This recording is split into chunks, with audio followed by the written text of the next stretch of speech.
Question number 6 is from numerical solution of equation. एक diagram आपको नजर आ रही है। पहले हमने इस डायग्राम की हेल्प से और गिवन स्टेटमेंट से हमने ये रिलेशन शो करना है। तो नेक्स्ट पार्ट में आप देख रहे हैं कि न्यूमेरिकल सॉल्यूशन ऑफ इक्वेशन का कॉन्सेप्ट आ रहा है। तो फर्स्ट क्वेश्चन की स्टेटमेंट है, the diagram shows a circle with centre O. This is circle, center O, this is the radius. Angle at the center is 2x radian. The diagram shows a circle with center O and radius R. The tangents to the circle at the point A and B at T. This T point lies outside the circle. ये circle है। This point T lies outside the circle. इस outside point से circle के ऊपर दो tangent होते हैं। ये O लेवल में सर्कल प्रॉपर्टीज में भी आता है। एक ये टेंजेंट है और ये एक दूसरा टेंजेंट है। दोनों टेंजेंट आपस में इक्वल इन लेंथ होंगे। This is the shaded reason. अब क्वेश्चन ये है, the shaded region is bounded by the tangents AT and BT, which is clear. AT and BT and by the minor arc AB, और arc है minor arc AB। Bounded shaded region is bounded by this arc, tangent and this tangent. Okay, the area of the, it is given that area of the shaded region is equal to the area of the circle. अब हमने area of circle भी find करना है, area of shaded region भी find करना है। दोनों को हमने करना है इक्वेट, इक्वल रखेंगे उनको, तो वहां से ये इक्वेशन जो है ये शो करनी है। तो फर्स्ट ऑफ ऑल हमने फाइंड करना है एरिया ऑफ सर्कल। तो एरिया ऑफ सर्कल का फार्मूला होता है pi R square. Area of circle formula is pi R square, और आप देख रहे हैं कि इस सर्कल का रेडियस भी आर ही है, तो इसका एरिया आ जाएगा पाई आर स्क्वायर। अब हमने शेडेड रीजन का एरिया भी फाइंड करना है। शेडेड रीजन का एरिया हम इस डायग्राम में कुछ कंस्ट्रक्शन करेंगे। ये देखें, यहाँ पे मैं आउटसाइड पॉइंट जो है T है और सेंटर है सर्कल का, सेंटर ऑफ सर्कल को इस आउटसाइड पॉइंट से ज्वाइन कर दें। तो ये जो रेड लाइन है, this will act as an angle bisector. ये सेंटर पे एंगल आपको नजर आ रहा है कि ये 2x था टोटल एंगल, तो ये एंगल बाइसेक्टर है ये लाइन। इसने इस 2x को हाफ हाफ कर दिया है। दिस मीन्स दैट ये एंगल जो है ये भी x होगा और ये एंगल भी x होगा। तो टोटल एंगल जो है वो गिवन है वो 2x है। अब हम क्या करेंगे, शेडेड रीजन का एरिया फाइंड करने के लिए ये सिमेट्रिक लाइन भी है, this line is symmetric line. इसने पूरी कोऑर्डिनेटर को OATB इसको उसने दो इक्वल हाफ में डिवाइड कर दिया इस लाइन ने। तो OAT और OBT टू कॉन्ग्रुएंट ट्रायंगल्स और राइट एंगल्स हैं, बिल्कुल एक जैसी ट्रायंगल्स हैं। This line is a symmetric line. तो जितना एरिया ये शेडेड है उतना ही दूसरा शेडेड एरिया है, इसलिए हम ये एक शेडेड एरिया फाइंड कर लेंगे और मल्टीप्लाइड बाय 2 करेंगे तो वो टोटल शेडेड एरिया आ जाएगा। और ये वर्किंग हम यहाँ कर रहे हैं। पहले हम area of triangle OAT find करेंगे। एरिया ऑफ ट्राइंगल OAT वो आएगा 1/2 बेस इंटू हाइट। ये देखें, बेस OAT ट्राइंगल में OAT, ये OAT ट्राइंगल है, this is base, right angle triangle है, दिस इज बेस और हाइट है AT। तो हाइट हमने फाइंड करनी है AT। तो इसका पहले 1/2 base into height, height is AT। अब AT फाइंड करने के लिए हम यूं करते हैं कि परपेंडिकुलर ओवर बेस वो होता है tan थीटा। तो थीटा हमारे पास है x, tan x आ जाएगा। यहां से AT हमारे पास आ जाएगा r tan x। अब 80 यहाँ पे आर टेन एक्स पुट कर देंगे हम, तो ये area of triangle O A T आ जाएगा 1/2 r into 80 is r tan x. This becomes 1/2 r square tan x. ये आया है area of triangle O A T. अब हम area of triangle O A T तो फाइंड कर लिया है। अब शेडेड रीजन फाइंड करने के लिए इस सेक्टर का एरिया माइनस कर देंगे। इसका मतलब है कि इस सेक्टर का एरिया हमें फाइंड करना पड़ेगा। तो एरिया ऑफ सेक्टर हमारे पास आएगा 1/2 r स्क्वायर थीटा। वो उसका फार्मूला होता है area of sector 1/2 r square theta is x. ये देखें आप ऊपर एंगल एक्स है, थीटा नहीं है। ये इस सेक्टर का हमने एरिया लिखा है 1/2 r स्क्वायर एक्स। अब हमने क्या करना है, इस ट्राइंगल के एरिया में से सेक्टर के एरिया को माइनस कर देंगे, तो हमारे पास इस हाफ शेडेड रीजन का एरिया आ जाएगा और उतना ही दूसरा शेडेड एरिया मल्टीप्लाई कर देंगे। पहले हाफ शेडेड एरिया फाइंड कर लेते हैं। शेडेड एरिया हाफ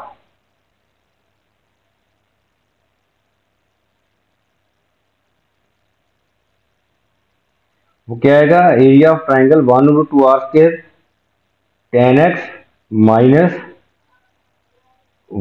सेक्टर का एरिया 1/2 r स्क्वायर x। तो ये हमारे पास शेडेड एरिया है हाफ का। और कंप्लीट शेडेड एरिया क्या आएगा, कंप्लीट शेडेड एरिया आएगा 2 से मल्टीप्लाई कर देंगे।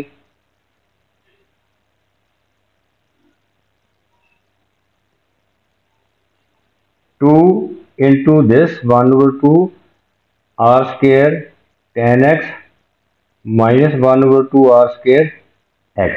अब देख रहे हैं कि जो दोनों टर्म्स में 1/2 कॉमन है, बाहर वाले इस 1/2 कॉमन लेके इस 2 से हम कैंसिल कर देंगे, तो हमारे पास ये रह जाएगा r square tan x minus r square x।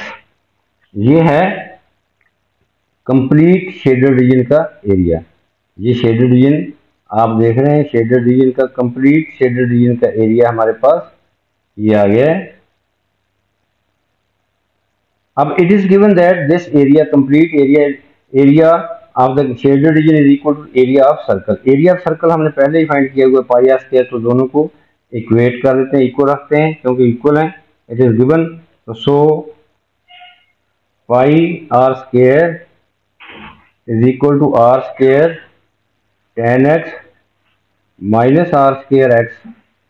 r square from both sides is cancel out, we get pi is equal to tan x। ऐसे कर लें कि यहाँ से राइट साइड से r स्क्वायर कॉमन लेके tan x माइनस x, तो ये r स्क्वायर कैंसल आउट, तो we get pi is equal to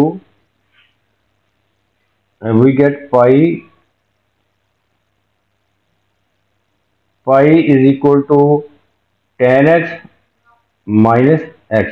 but हमने इसको इस फॉर्म में लिखना है, tan x को सब्जेक्ट बनाएंगे, तो जब यहाँ से tan x को सब्जेक्ट बनाएंगे तो we get tan x is equal to pi plus x। ये शो कर दिया है। और next is numerical solution of equation. यहाँ पे साइन चेंज रूल यूज होगा। This equation has one root in the interval 0 to π/2।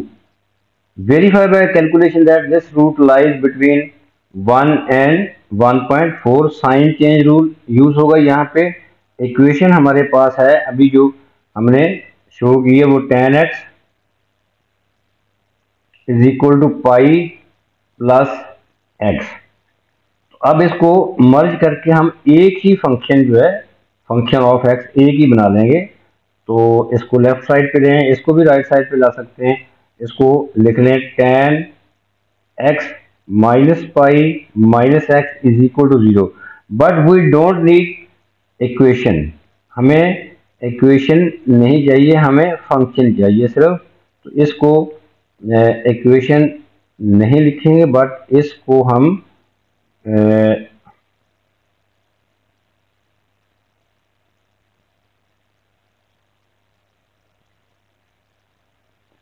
लिख लेंगे tan x minus pi minus x, इसको फंक्शन ऑफ x रख लेते हैं। अब हमने ये दोनों values root lies between 1 and 1.4, अब दोनों वैल्यूज यहाँ पे पुट करनी है हमने। पहले 1 पुट करेंगे, 1.4 पुट करेंगे, दोनों के साइन अपोजिट होंगे, वही इसकी जस्टिफिकेशन है। पहले हम 1 पुट करते हैं, अपने कैलकुलेटर मोड को अपने रेडियन पे रखना है। F1 आ जाएगा tan 1 माइनस पाई माइनस 1। तो इसको कैलकुलेट करेंगे जब, तो ये आएगा -2.58, इसको 3 सिग्निफिकेंट फिगर में लिख लें। इसी तरह अब हम F1.4 फाइंड करेंगे, तो x को 1.4 पुट करें, तो tan 1.4 माइनस पाई माइनस 1.4, इसको कैलकुलेट करेंगे तो हमारे पास आएगा 1.26। 3 सिग्निफिकेंट फिगर में इसको लिखें। अगर इसको 3 सिग्निफिकेंट फिगर में लिखा है तो इसको भी आपने 3 सिग्निफिकेंट फिगर में लिखना है। और clearly this value is negative और दिस वैल्यू इज पॉजिटिव, ये आ गए हैं अपोजिट साइन। और यही इसकी जस्टिफिकेशन है कि रूट जो है लाइज, ये जस्टिफाई हो गया कि root lies between 1 and 1.4। Root mean इस इक्वेशन का अप्रोक्सीमेटेड रूट जो है उसकी वैल्यू 1 और 1.4 के दरमियान आएगी, जो अगले पार्ट में हमने करना है। तो ये जस्टिफाई हो गया, opposite sign justifies the given statement. यहां आप लिख भी सकते हैं opposite signs of F1 and F1.4 shows that root lies between 1 and 1.4। तो नेक्स्ट इज, हमने आइटरेटिव फार्मूला गिवन है नेक्स्ट पार्ट में, यूज आइटरेटिव फार्मूला। ये देखें आइटरेटिव फार्मूला क्या होता है, जब बॉटम पे या सबस्क्रिप्ट में n+1 और n आ जाए, तो लेफ्ट साइड पे n+1 होता है वेरिएबल की बॉटम पे, और राइट पे n होता है। तो this is formula, iterative formula is given. तो अब इस with the help of this formula we will find the different iterations, और वो उस रूट को हमने देखना है जो ये जो आइटरेशंस हैं जो जब रूट की तरफ कन्वर्ज होंगी, तो वो रूट हमने 2 डेसिमल प्लेस में उसका आंसर देना है, और हर iteration give the result of each iteration to 4 decimal place. Iteration का आंसर 4 डेसिमल प्लेस में, और जो रूट है उसको 2 डेसिमल प्लेस में लिखना है। तो स्टार्टिंग वैल्यू यहाँ पे नहीं है, तो हम ले लेते हैं, since root lies between 1 and 1.4, 1 और 1.4 के दरमियान कोई सूटेबल वैल्यू ले लेते हैं हम इनकी एवरेज वैल्यू ले लेते हैं, दैट इज 1 प्लस 1.4 over 2, वो 1.2 बन जाता है। तो so first iteration we can take x1, उसको क्या लेते हैं x1 जो है ये हम ले लेते हैं 1.2। Iterative formula is